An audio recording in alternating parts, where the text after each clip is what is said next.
Well, to start with, the enemy that we were confronting then belongs to the NPA's First National Battalion.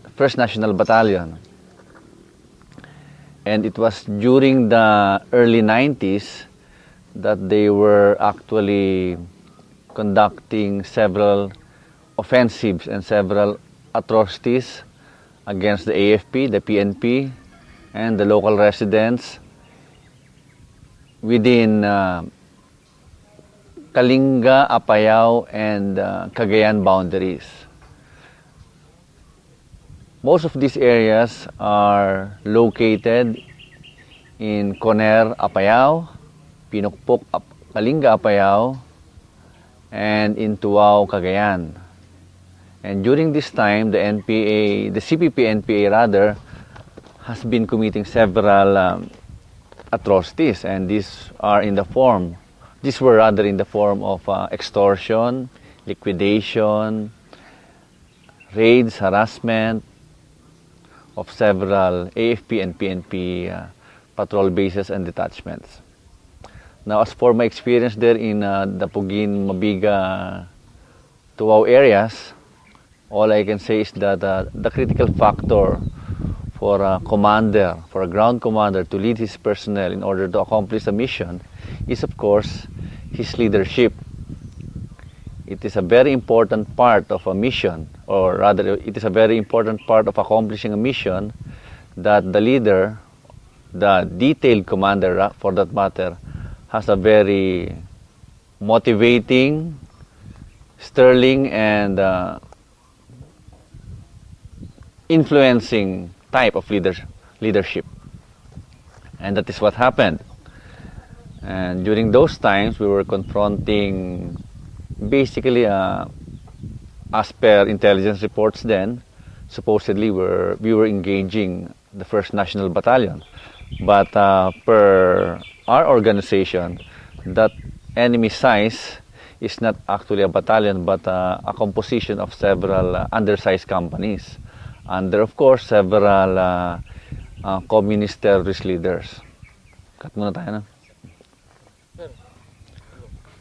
I would like to cite one of my experiences in our Coner area campaign. It was during the first quarter of 1993. I was the ground commander of the 54th Infantry Battalion, and I was technically in command of 3 line companies. At the same time, I was the commanding officer of Charlie Company of the 54th Infantry Battalion.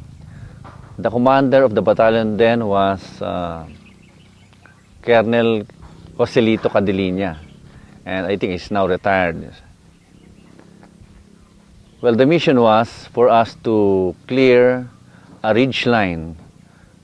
I think it was Hill 511 and 522.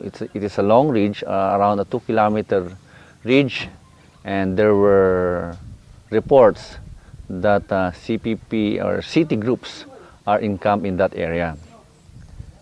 Unfortunately, the main approaches to that area has been laden with anti-personnel landmines.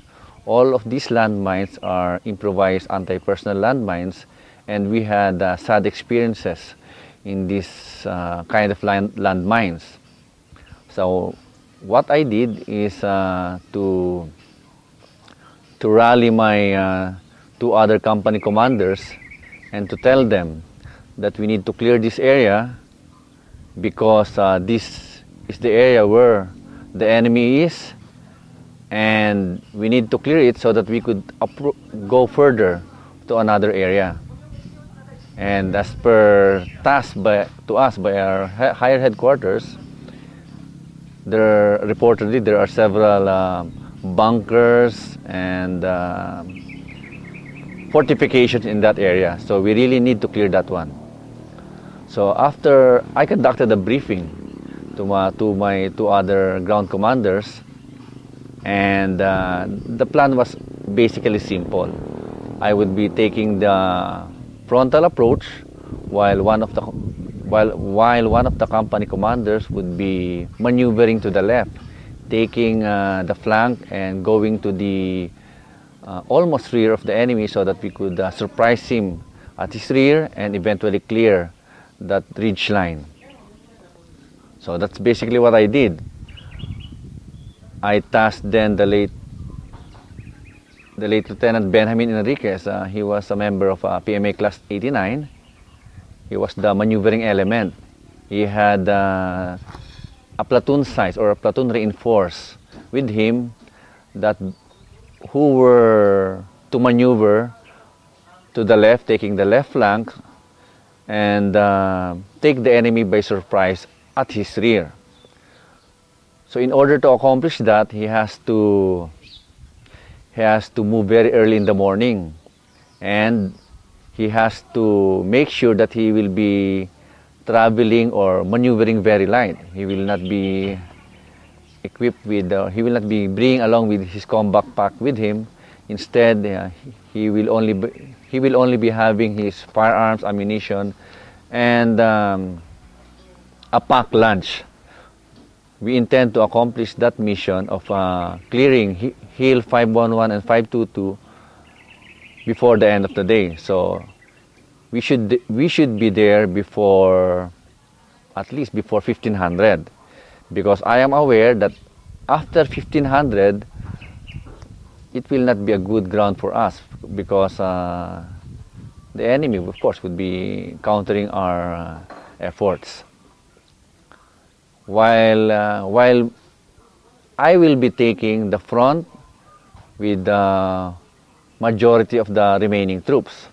I had a company reinforced, and basically I had a wide front, taking the frontal axis, while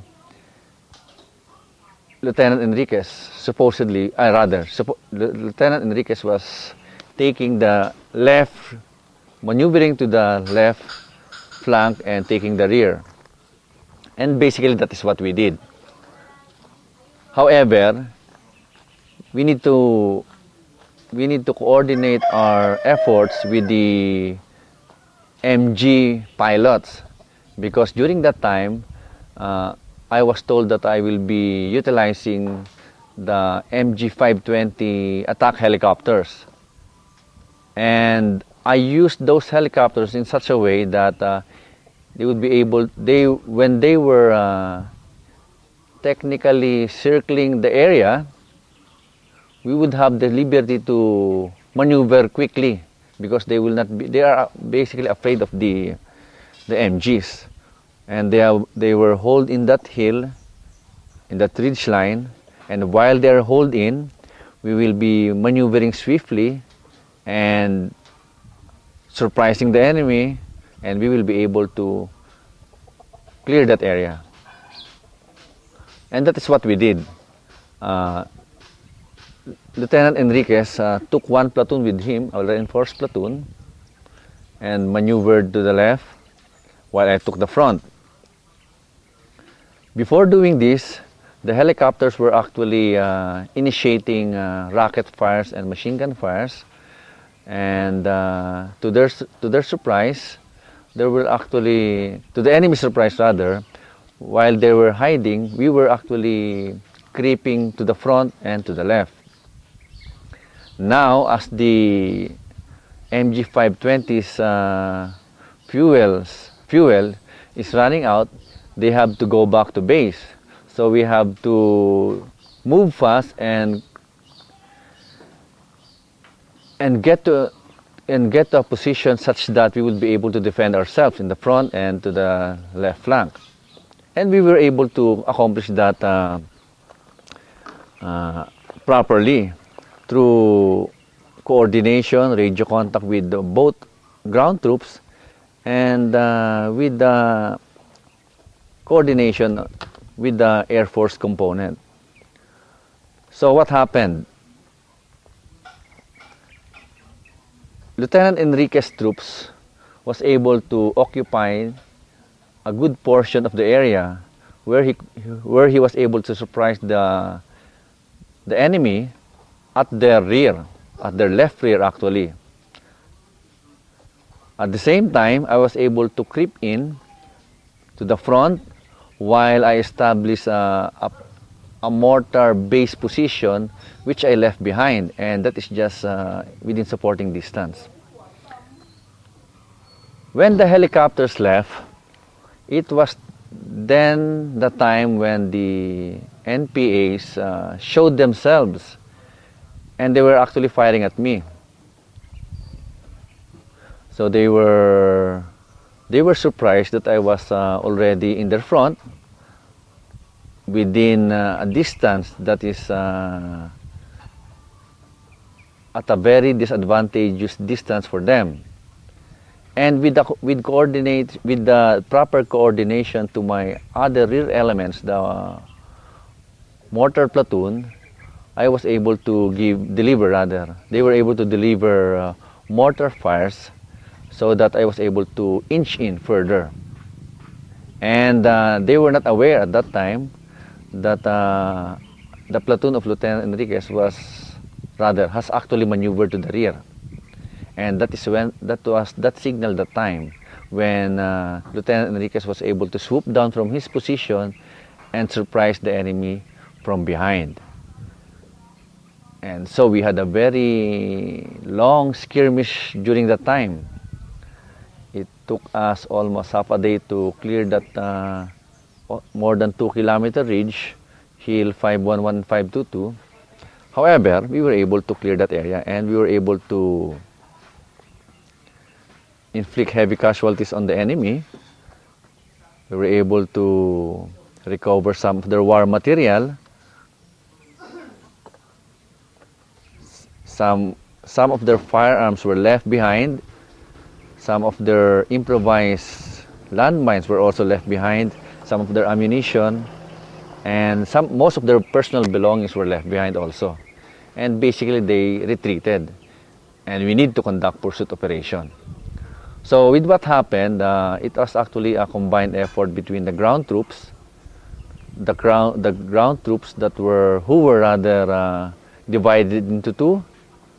I had a frontal effort, while another platoon took the left as the maneuver element. And prior to these actions, we were provided initial close air support by the Philippine Air Force. And at the same time, while the skirmishes were being conducted, the Air Force were on standby, just waiting for our request to provide close air support. However, since we were already actually maneuvering within the ridge line, so I decided to hold the Air Force close air support on hold. I decided to hold their support and initially finished the job using ground elements. And we were able to accomplish that tasking. So that's what happened initially. Okay. Yes, sir. Now, what can I say about the enemy that we were confronting then? Of course, it belonged to the CPP-NPA. And what are their distinct characteristics or the tactics that they employed? What are those? Well, the CPP-NPA at the tactical level, and the group that we were confronting then,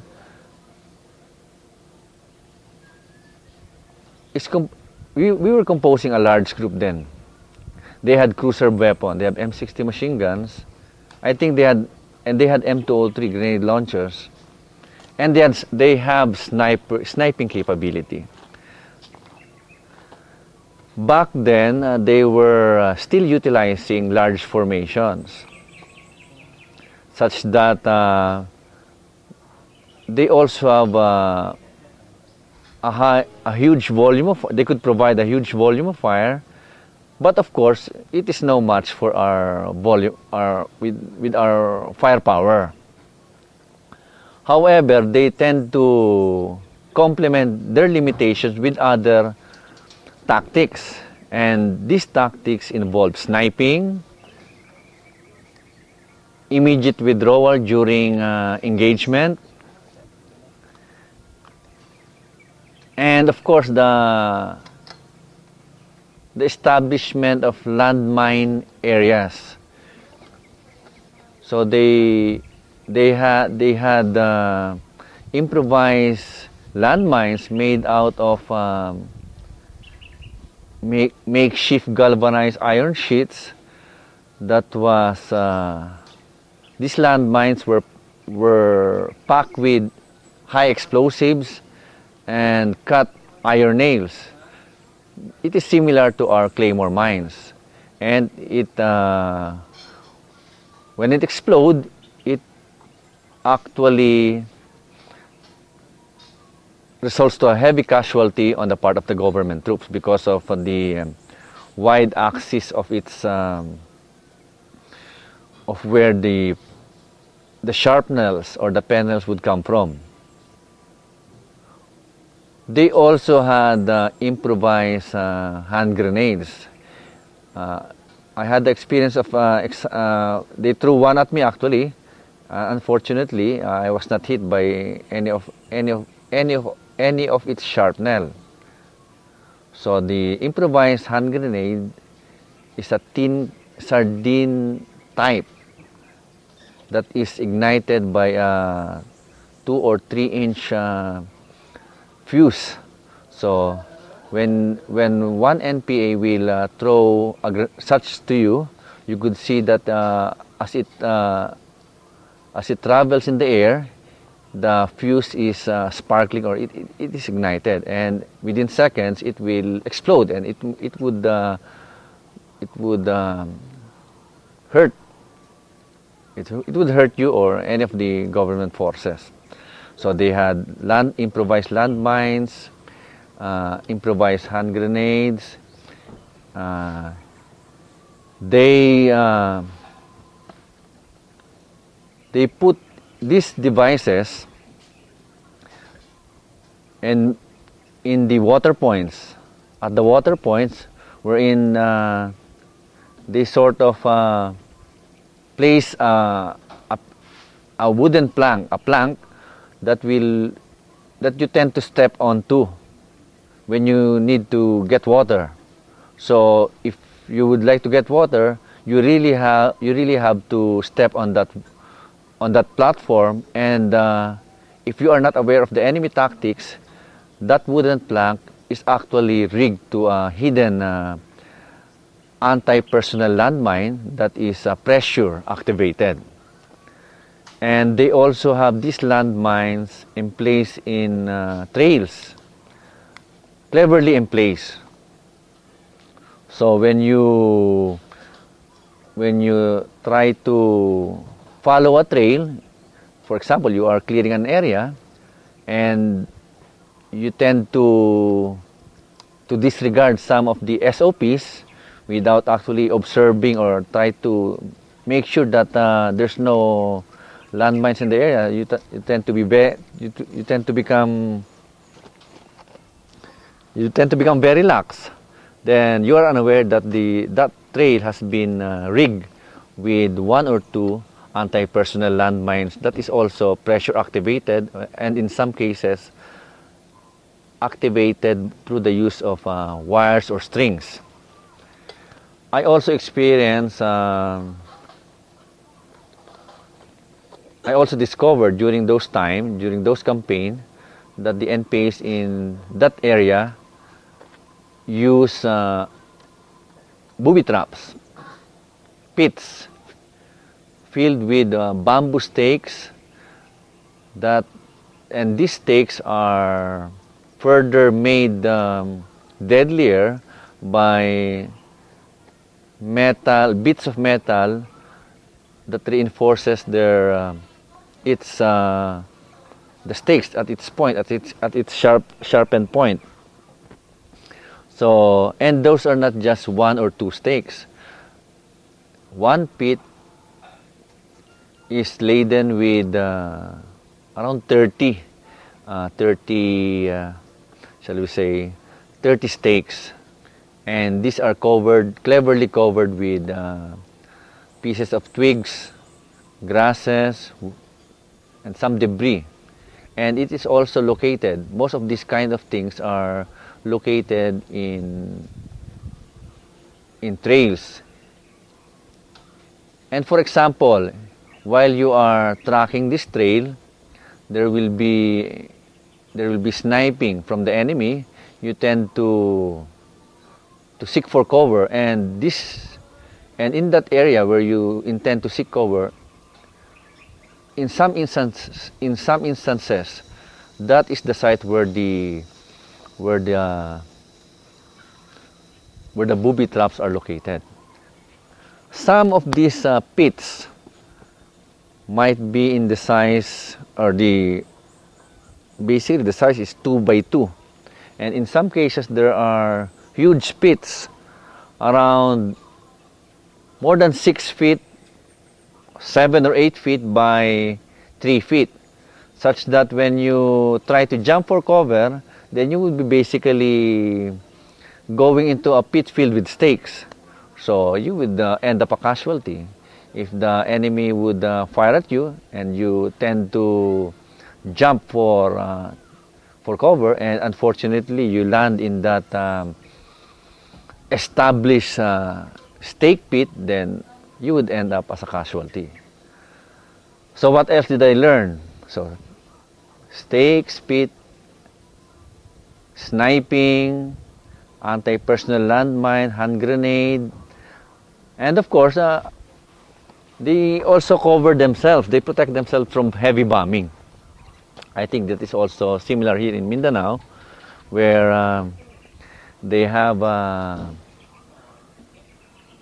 they dig the ground and in place coconut or any timber that might suit the purpose, that act as bunkers. And these bunkers are heavily fortified with coconut trunks or wooden trunks that acts as a roof at the same time and covered with dirt.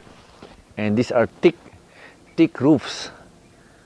And I have seen one of these bunkers actually suffering a direct hit from the Tora bomber planes then. But the damage that was the damage on the bunker was very minimal. Sige.